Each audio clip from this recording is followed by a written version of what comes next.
Đăng ký kênh để nhanh chóng nhận được thông báo về video mới nhất và nhanh nhất. Hanyu Yuzuru, sinh ngày 7 tháng 12 năm 1994, chiều cao 1m71, cân nặng 56 kg, là vận động viên trượt băng nghệ thuật người Nhật Bản, thi đấu ở hạng mục đơn nam. Anh là nhà vô địch Olympic 2014 và 2018.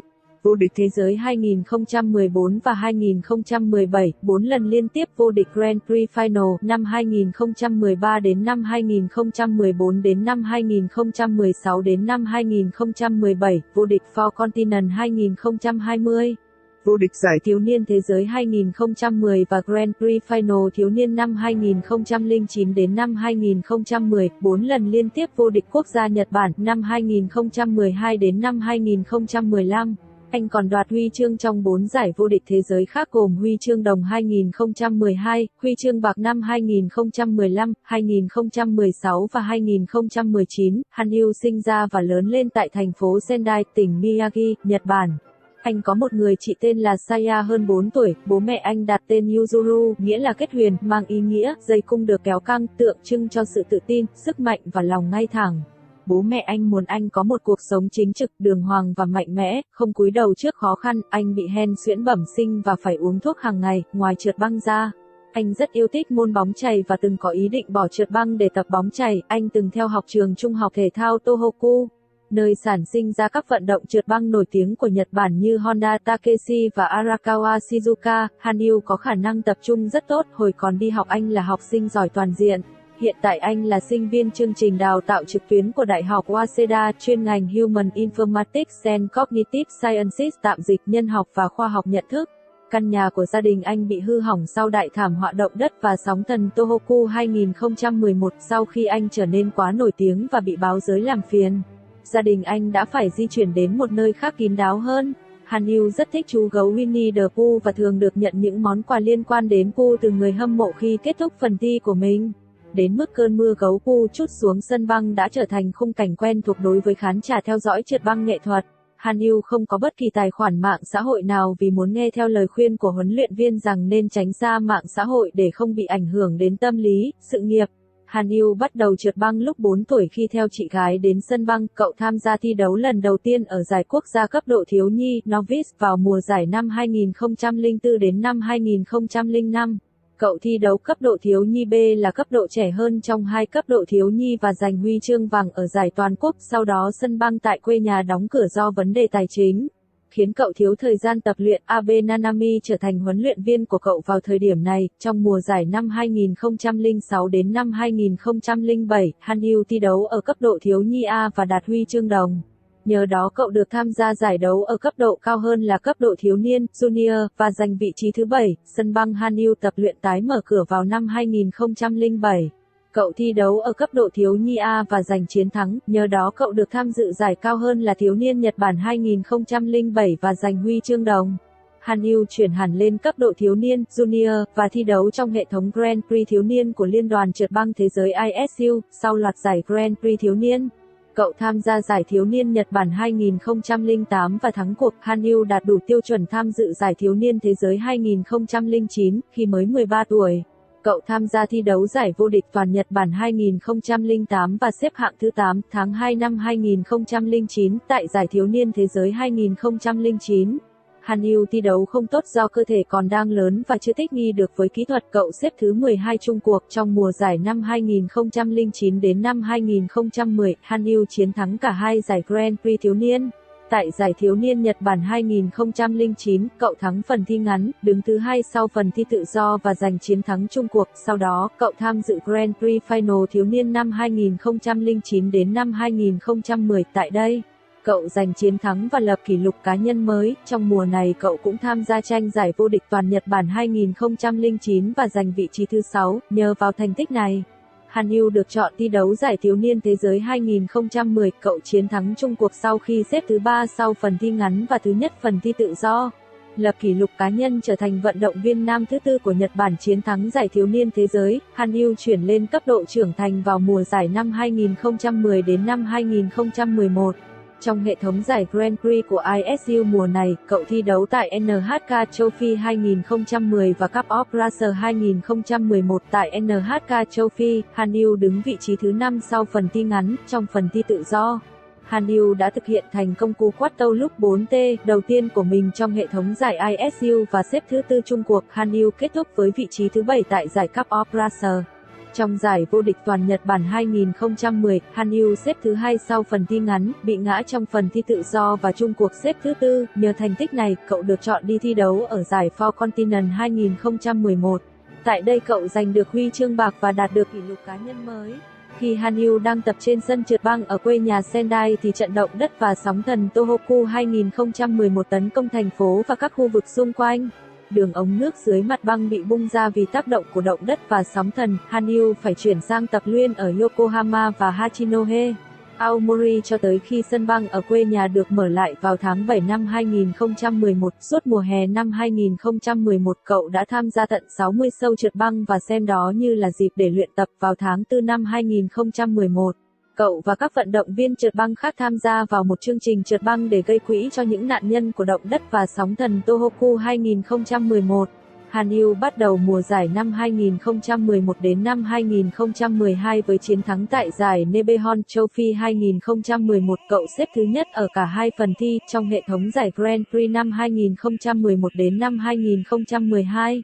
Cậu tham gia thi đấu tại Cup of China 2011 và Rostelecom Cup 2011. Cậu kết thúc ở vị trí thứ 4 tại Cup of China, sau đó chiến thắng Rostelecom Cup với một kỷ lục cá nhân mới. Nhờ đó, cậu đủ điều kiện tham gia Grand Prix Final cấp độ trưởng thành lần đầu tiên. Tại đây cậu xếp thứ 4. Cùng năm, Han Yu giành huy chương đồng tại giải vô địch toàn Nhật Bản 2011.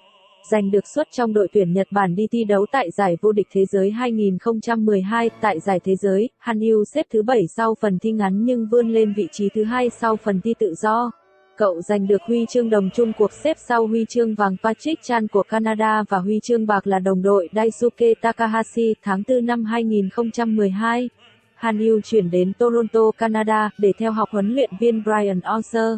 Brian Orser từng 2 lần giành huy chương bạc Olympic và nổi tiếng với việc dẫn dắt Kim Yuna, Hàn Quốc giành huy chương vàng Olympic 2010. Từ đây, Han Yu phải thường xuyên bay tới Toronto trong khi vẫn đang học trung học ở Sendai. Sau khi chuyển tới Canada, Han Yu tăng thời gian luyện tập trên sân băng lên 3-4 tiếng một ngày so với 1-2 tiếng một ngày so với trước đó. Sự thay đổi này là do nhiều nguyên nhân. Từ việc hạn chế thời gian luyện tập ở Sendai do phải đi học và căn bệnh hen suyễn bẩm sinh. Trong tháng 4 năm này, Han Yu xuất bản cuốn hồi ký có tên Ngọn lửa xanh ở Nhật Bản.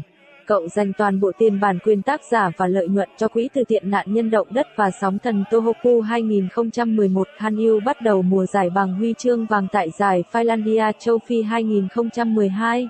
Anh thực hiện 2 cú nhảy quát gồm quát tâu và quát giao khớp 4S trong phần thi tự do. Đây là lần đầu tiên Han Yu thực hiện 4S khi thi đấu trong giải Grand Prix đầu tiên của mùa là State America 2012. Han Yu thiết lập kỷ lục mới cho phần thi ngắn, giành huy chương bạc trong giải đấu thứ 2 NHK châu Phi 2012 ở Sendai. Anh tiếp tục lập kỷ lục thế giới mới và giành huy chương vàng trên quê hương. Nhờ đó Han Yu đủ tiêu chuẩn cho giải Grand Prix Final năm 2012 đến năm 2013 ở Sochi. Anh giành huy chương bạc trong giải này tháng 1 năm 2013 khi mới 18 tuổi. Han Yu giành được danh hiệu quốc gia đầu tiên tại giải vô địch toàn Nhật Bản 2012 sau khi đứng thứ nhất cả hai phần thi, vượt qua ngôi sao của Nhật Bản thời đó là Daisuke Takahashi. Anh đạt huy chương bạc tại Four Continents 2013 diễn ra sau đó. Ở giải vô địch thế giới 2013, anh bị chấn thương nên phong độ rất kém nhưng vẫn cố gắng thi đấu. Anh đứng thứ 9 ở phần thi ngắn, thứ 3 phần thi tự do và thứ 4 chung cuộc. Mặc dù không giành huy chương, nhưng thành tích này của Han Yu đã giúp cho đội tuyển Nhật Bản có được 3 suất đơn nam tham dự Olympic Sochi được tổ chức vào năm 2014. Han Yu bắt đầu mùa thi đấu với giải Finlandia châu Phi 2013. Anh giành huy chương vàng sau khi đứng thứ nhất cả hai phần thi. Anh cũng giành được huy chương bạc ở 2 giải Grand Prix là Skate Canada 2013 và Trophy Eric Bompert 2013. Giúp anh đủ điều kiện tham gia Grand Prix Final năm 2013 đến năm 2014. Tại Grand Prix Final năm 2013 đến năm 2014 tổ chức tại Fukuoka, Han Yu lập kỷ lục thế giới mới trong phần thi ngắn và giành được huy chương vàng chung cuộc sau khi đứng đầu ở cả hai bài thi, đánh bại nhà vô địch thế giới Patrick Chan tháng 11 năm 2013. Han Yu giành được danh hiệu quốc gia thứ hai sau khi đứng nhất ở cả hai phần thi. Anh được gọi vào đội tuyển quốc gia Nhật Bản tham gia Olympic mùa đông 2014 và vô địch thế giới 2014. Tại Olympic 2014 tổ chức tại Sochi, Han Yu đã phá vỡ kỷ lục thế giới do chính mình thiết lập vào tháng 12 năm 2013 cho phần thi ngắn. Anh là vận động viên đầu tiên đạt trên 100 điểm đối với phần thi này. Han Yu mắc lỗi trong phần thi tự do nhưng vẫn đủ để đứng nhất chung cuộc và ghi tên vào lịch sử với tư cách vận động viên châu Á đầu tiên giành huy chương vàng hạng mục đơn nam tháng 3 năm 2014. Han Yu xếp thứ 3 phần thi ngắn, và xếp thứ nhất phần thi tự do và giành huy chương vàng chung cuộc tại giải vô địch thế giới 2014 ở Saitama, Nhật Bản cách biệt trước người về nhì Tatsuki Machida. Anh là người thứ hai chiến thắng cả 3 giải đấu lớn là Olympic, vô địch thế giới, Grand Prix Final trong cùng một mùa giải sau Alexei Yagudin. Han Yu rút tên khỏi danh sách tham gia Finlandia Trophy 2014 bởi chấn thương lưng. Tháng 11 năm 2014, anh tham gia Cup of China 2014 thuộc hệ thống Grand Prix tại Thượng Hải, xếp thứ hai sau phần thi ngắn. Ngay trước phần thi tự do, anh đã va chạm mạnh trên sân băng với vận động viên người Trung Quốc Han Yan trong 6 phút khởi động và bị nhiều chấn thương, phải băng bó ở trán và cằm. Sau đó, anh tiếp tục tham gia thi đấu, ngã 5 lần, xếp thứ hai phần thi tự do và về nhì chung cuộc. Sau cuộc thi, anh phải khâu vết thương trên đầu và cằm, rồi quay về Nhật ngày hôm sau để kiểm tra chấn thương. Ngoài vết thương tại đầu và cằm, anh bị thương ở cơ hoành và đùi trái, bong gân mắt cá chân phải. Cuối tháng 11, Han Yu vẫn tiếp tục thi đấu tại NHK Trophy trong khuôn khổ Grand Prix. Dù chưa hoàn toàn hồi phục, anh xếp thứ 5 phần thi ngắn và thứ 3 phần thi tự do, đứng thứ 4 chung cuộc. Anh vừa đủ điểm tham gia Grand Prix Final năm 2014 đến năm 2015 tại Barcelona, Tây Ban Nha vào tháng 12. Tại đây, anh về nhất cả hai phần thi và vô địch Grand Prix Final lần thứ 2 liên tiếp, đồng thời trở thành vận động viên đơn nam đầu tiên chiến thắng cả 3 giải Grand Prix Final, Olympic và vô địch thế giới trong cùng một năm. Cuối tháng 12, Han Yu lần thứ 3 liên tiếp chiến thắng giải vô địch toàn Nhật Bản 2014 sau khi về nhất cả hai phần thi. Ngay sau cuộc thi, anh phải tiến hành phẫu thuật bụng bởi một biến chứng bẩm sinh. Anh mất khá nhiều thời gian để hồi phục vì bác sĩ yêu cầu phải nằm viện. Điều này ảnh hưởng rất nhiều tới phong độ thi đấu của Han Yu tại giải vô địch thế giới 2015. Dù vậy, anh vẫn đoạt huy chương bạc tại giải này. Sau đó anh tham gia giải Ultimate Trophy 2015 tại Nhật Bản và đứng nhất ở cả hai phần thi cá nhân, giành huy chương đồng chung cuộc. Han Yu giành huy chương vàng giải Autumn Classic 2015 tại Canada. Một tháng sau đó, anh về nhì tại Skate Canada 2015 thuộc hệ thống giải Grand Prix. Tiếp theo anh vô địch giải NHK Trophy, lập 3 kỷ lục thế giới cho phần thi ngắn, phần thi tự do. Đồng thời trở thành người đầu tiên vượt mốc 200 điểm cho phần thi tự do và 300 điểm tổng. Tháng 12, anh vô địch Grand Prix Final năm 2015 đến năm 2016 lần thứ 3 liên tiếp tại Barcelona. Hơn nữa, anh còn phá vỡ 3 kỷ lục thế giới chính mình lập ra 2 tuần trước đó, trở thành người đầu tiên vượt mức 110 điểm cho phần thi ngắn và 330 điểm cho phần thi tự do. Cuối tháng 12 năm 2015, anh vô địch Nhật Bản lần thứ 4 liên tiếp. Sau giải quốc gia, Han Yu phải nghỉ tập luyện suốt 2 tháng do chấn thương chân trái. Nguyên nhân là do anh tập nhảy cú 4T quá nhiều dẫn đến tổn thương sâu và ảnh hưởng tới các cú nhảy khác. Dù đã dùng thuốc giảm đau nhưng chấn thương vẫn ảnh hưởng rất nhiều đến phong độ của anh. Han Yu tham dự giải vô địch thế giới 2016 tại Boston trong tình trạng chấn thương. Phần thi ngắn anh thi khá tốt nhưng sau đó anh mắc lỗi ở phần thi tự do vì chân sưng to gây đau đớn. Chung cuộc, anh giành huy chương bạc. Chấn thương này khiến Han Yu phải nghỉ tập luyện suốt 3 tháng sau giải vô địch thế giới. Han Yu tham dự giải Autumn Classic International 2016. Anh giành huy chương vàng và trở thành người đầu tiên trong lịch sử thực hiện thành công cú nhảy quad loop 4 lo trong thi đấu chính thức. Tiếp đó anh về nhì tại Skate Canada 2016. Tại NHK Trophy 2016, bài thi ngắn của Han Yu và bài thi tự do, dẫn đầu trong cả hai phần thi, trở thành nhà vô địch tại Grand Prix Final năm 2016 đến năm 2017. Han Yu vô địch lần thứ 4 liên tiếp sau khi đứng nhất phần thi ngắn và đứng thứ 3 phần thi tự do. Han Yu thông báo rút khỏi giải vô địch toàn Nhật Bản 2016 do mắc bệnh cúm. Mặc dù vậy anh vẫn được lựa chọn để cạnh tranh tại Four Continents 2017 và giải vô địch thế giới 2017 tại Four Continents 2017. Han Yu xếp thứ 3 sau phần thi ngắn theo sau Nathan Chen thứ nhất 6 điểm sau Uno Soma thứ hai. Trong phần thi tự do, anh đã thay đổi thứ tự các cú nhảy và thắng phần thi tự do.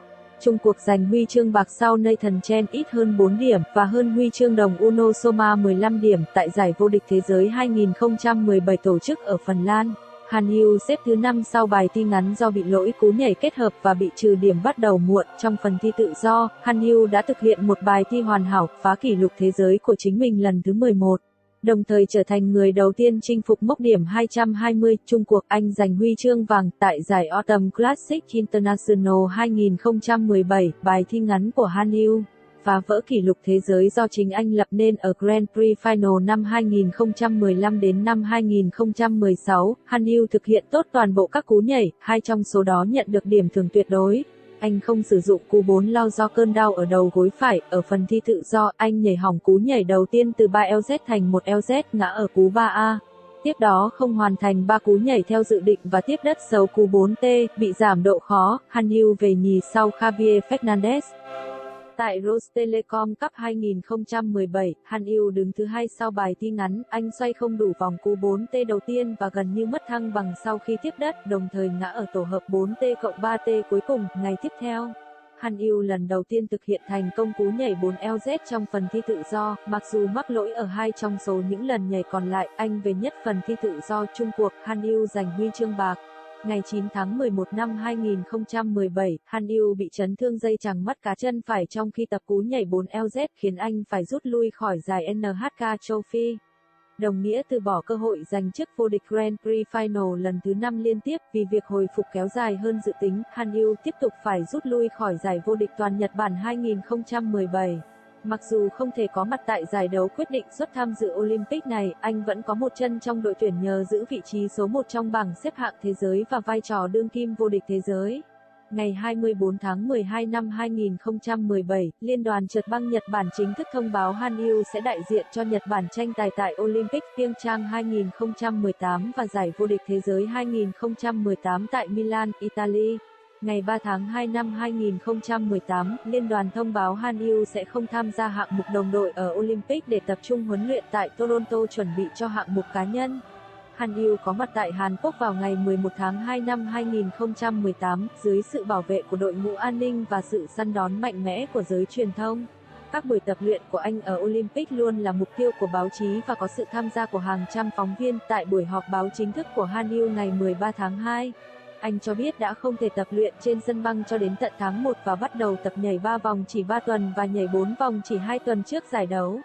Đồng thời vẫn chưa quyết định yếu tố kỹ thuật nào sẽ được sử dụng trong bài thi. Sau các buổi tập, anh quyết định không dùng đến 4 lao trong bài thi. Vốn là cú nhảy tạo áp lực lên chân phải khi bật nhảy lẫn khi tiếp đất, mà chỉ sử dụng 4T và 4S là hai loại quát dễ nhất và ít gây áp lực lên chân phải. Ngày 16 tháng 2, Han Yu biểu diễn một bài thi ngắn xuất chúng, giúp anh dẫn đầu. Điểm số này chỉ thấp hơn so với kỷ lục cá nhân của anh, đồng thời cũng là kỷ lục thế giới hiện tại. Ngày tiếp theo với bài thi tự do khá tốt gồm 4 cú quát, 3 trong số đó tiếp đất hoàn hảo, giúp anh giành ngôi vô địch Olympic lần thứ 2 liên tiếp. Một thành tích mà chưa một vận động viên đơn nam nào đạt được kể từ thời Dick Barton 1948-1952. Huy chương vàng của Han Yu cũng là huy chương thứ 1000 trong lịch sử Thế vận hội mùa đông. Đứng chung bục nhận giải với anh là người đồng hương Uno Soma, huy chương bạc, và người bạn cùng câu lạc bộ Javier Fernandez, huy chương đồng. Trong buổi họp báo ngày 18 tháng 2, Han Yu cho biết anh đã phải sử dụng thuốc giảm đau liều mạnh khi tập luyện và thi đấu ở Olympic lần này, nhấn mạnh rằng nếu không dùng thuốc anh không thể bật nhảy hoặc tiếp đất. Chấn thương mà Han Yu gặp phải từ tháng 11 khiến anh không thể thi đấu trong 3 tháng liên tục và phải giảm độ khó của bài thi nghiêm trọng hơn dự đoán. Anh chia sẻ rằng kế hoạch thi đấu trong tương lai của anh vẫn chưa được quyết định bởi chấn thương vẫn chưa lành và anh muốn tập trung hồi phục hoàn toàn. Mặc dù vậy, anh nói không có ý định giải nghệ, mục tiêu tiếp theo là thực hiện thành công cú quad Exo, cú nhảy mà chưa một ai thực hiện được. Sau Olympic, Liên đoàn trượt băng Nhật Bản thông báo Han Yu sẽ không tham dự giải vô địch thế giới 2018. Theo đó, anh cần nghỉ ngơi sau kỳ Olympic căng thẳng và 3 tháng để phục hồi chấn thương. cuối tháng 9 năm 2018, tại giải Autumn Classic International anh giành huy chương vàng giải đấu. Đầu tháng 11 năm 2018, tại giải Grand Prix Helsinki, Phần Lan, Han Yu thiết lập 3 kỷ lục thế giới đối với phần thi ngắn, phần thi tự do và giành huy chương vàng, đồng thời trở thành người đầu tiên thực hiện thành công chuỗi cú nhảy 4T+3A+SEQ trong thi đấu. Yuzuru Han Yu tại lễ trao giải Rostelecom Cup 2018. Tại giải Rostelecom Cup Nga, Han Yu lập kỷ lục mới cho phần thi ngắn. Ngày tiếp theo, anh bị tái chấn thương chân phải khi tập cú nhảy 4 lo. Anh quyết định giảm độ khó của bài thi tự do để tiếp tục thi đấu và chiến thắng. Tại lễ trao giải, Han Yu phải chống nặng để bước lên bục huy chương và rút tên khỏi gala biểu diễn. Chấn thương này khiến Han Yu tiếp tục lỡ hẹn với Grand Prix Final và giải vô địch toàn Nhật Bản. Tháng 3 năm 2019, Han Yu trở lại thi đấu tại giải vô địch thế giới 2019 Saitama, Nhật Bản. Dù chấn thương vẫn chưa khỏi hẳn, anh thi không tốt phần thi ngắn do nhảy hỏng cú 4S. Phần thi tự do anh thực hiện khá tốt dù mắc một số lỗi khiến bị trừ điểm.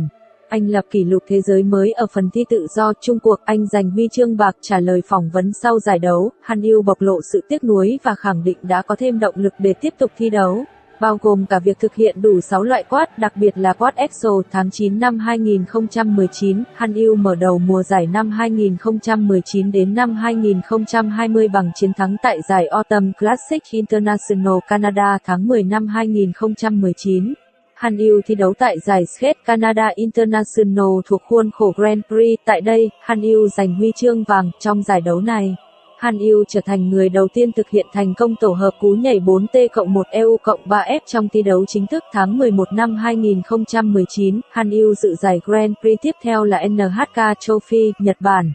Anh thi khá tốt phần thi ngắn. Trong phần thi tự do, Han Yu nhảy hỏng tổ hợp 4T+1EU+3F. Chung cuộc anh vô địch và giành tấm vé tham dự Grand Prix Final năm 2019 đến năm 2010. Đầu tháng 12 năm 2019, tại Grand Prix Final năm 2019 đến năm 2020, anh thi không tốt ở cả hai phần thi. Chung cuộc anh giành huy chương bạc. Giữa tháng 12, Han Yu tham dự giải vô địch toàn Nhật Bản. Anh thực hiện khá tốt phần thi ngắn, lập kỷ lục cá nhân mới và tạm thời dẫn đầu. Tuy nhiên, do lịch thi đấu dày đặc khiến mệt mỏi tích tụ trong vòng 4 tuần, anh đã tham gia liên tiếp 3 giải đấu tại 3 quốc gia khác nhau và bị lên cơn hen trước khi thi đấu. Anh không đủ sức thực hiện tốt phần thi tự do, liên tục mắc lỗi ở các cú nhảy và xếp thứ hai phần thi này. Chung cuộc anh giành huy chương bạc, xếp sau Uno Soma. Đầu tháng 2 năm 2020, Han Yu gây bất ngờ khi đột ngột thay đổi bài thi bằng cặp bài thi tiêu biểu của mình là Palette No. 1 và SCIMEI để thi đấu tại Four Continents 2020.